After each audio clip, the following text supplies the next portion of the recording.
नमस्ते दोस्तों, welcome back to the channel. So आज की वीडियो में मैं आपको बताऊंगा अपनी BMW की जो ये एग्जॉस्ट टिप्स होती हैं इसको कैसे बाहर निकालोगे। तो चलो वीडियो को शुरू करते हैं। तो अगर आप सोच रहे थे बहुत टाइम से कि मैं अपनी एक क्रोम की टिप्स बाहर कैसे निकालूं, चाहे वो साफ करने के लिए हो चाहे आप उसको पेंट करना चाहते हो, तो आज की वीडियो में मैं आपको स्टेप बाय स्टेप बताऊंगा कि इसको कैसे बाहर निकालोगे। क्योंकि अगर आप नीचे देखोगे तो यहाँ पर कोई स्क्रूज वगैरह नहीं है एंड बहुत लोगों को ये लगता है कि ये वेल्डेड होती है, बट ये एग्जॉस्ट पर 3 मेटल की क्लिप से रुके हुए हैं। इन क्लिप्स को हमको पीछे से लूज करना है। लूज करने के लिए सबसे पहले हमको इसके चारों तरफ WD-40 स्प्रे करना है। उसका कारण ये है क्योंकि बहुत साल हो गए हैं तो ऑब्वियसली इस पर यहाँ पर नीचे रस्ट मिल सकता है। सरफेस रस्ट वैसे रस्ट नहीं मिलेगा आपको, मोस्टली सरफेस रस्ट होएगा वो, क्योंकि पानी वगैरह यहाँ पर निकल नहीं पाता ढंग से। तो ऐसे WD-40 सारे के हमको करने के बाद इसको 5-10 मिनट के लिए छोड़ दो। उसके बाद आप यहाँ पर कुछ सॉफ्ट मटेरियल यूज कर सकते हो ताकि पीछे का जो ये एग्जॉस्ट है,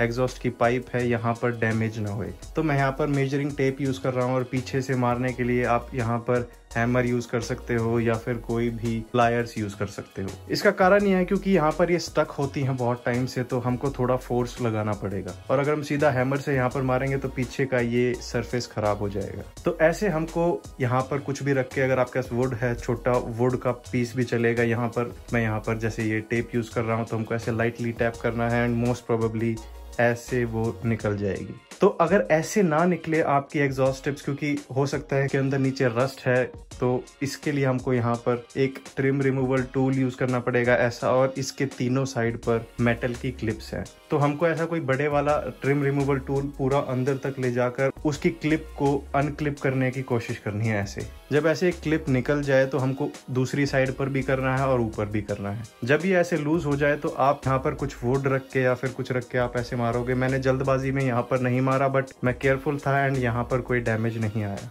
और एज यू कैन सी ये नीचे से रस्टेड है यहाँ पर, और एग्जॉस्ट टिप में भी नीचे रस्ट है। ये सरफेस रस्ट है, ये एक्चुअली रस्ट नहीं है। तो अगर आप यहाँ पर इसको स्कॉच ब्राइट के, जो हम घर पर बर्तन जिससे साफ करते हैं, ग्रीन पैड जो बोलते हैं, उससे साफ करोगे तो ये सरफेस रस्ट हट जाएगा। और ऐसा ही इन क्रोम टिप्स पे है। और मेरा कारण है ये एग्जॉस्ट के टिप्स को बाहर निकालना, क्योंकि मेरे को ये पेंट करनी है। नेक्स्ट वीडियो में मैं आपको बताऊंगा आप इसको कैसे पेंट करोगे, प्रेप करोगे, और हाई टेम्परेचर का पेंट कौन सा मैंने यूज किया है ताकि इस पर बबल ना बने। मतलब कई बार हम पेंट करते हैं कैलिपर्स वगैरह पर और थोड़े दिन बाद उसमें क्रैकिंग आ जाती है। वो ऐसा इसलिए होता है क्योंकि हम नॉर्मल पेंट यूज करते हैं। अगर जो भी हिस्से पर हीट है, जैसे कि कैलिपर या एग्जॉस्ट पर, तो हमको वहां पर हाई टेम्परेचर पेंट यूज करना चाहिए ताकि वो टेम्परेचर में क्रैक ना हो। तो हमने 450 सब्सक्राइबर पार कर लिए हैं यार। थैंक यू सो मच आप सबका जिन्होंने सब्सक्राइब किया है। और मैं पिछले वीक में थर्सडे और सैटरडे की वीडियो नहीं डाल पाया था, मैं ट्रैवल कर रहा था कुछ काम से, बट होपफुली अब ये सारा नॉर्मल हो गया है और अब ये वीक की वीडियो सारी जैसे आती थी वैसे ही आएंगी, ट्यूसडे, थर्सडे एंड सैटरडे को। और मेरे इस चैनल का मेन मोटिव यही है कि जिनके पास BMW है वो अपनी गाड़ी खुद मेंटेन कर पाए और उनको कहीं पर जाना ना पड़े। इससे क्या है कि आप पैसे भी बचाते हो एंड आपको एक्सपीरियंस भी होता है। तो आई होप ये वीडियो आपके काम आई हो। अगर वीडियो अच्छी लगी, ऐसी और वीडियो देखना चाहते हो तो चैनल को सब्सक्राइब करो यार। आप लोग ध्यान रखो अपना और अपनी गाड़ियों का, और मिलते हैं अगली वीडियो में।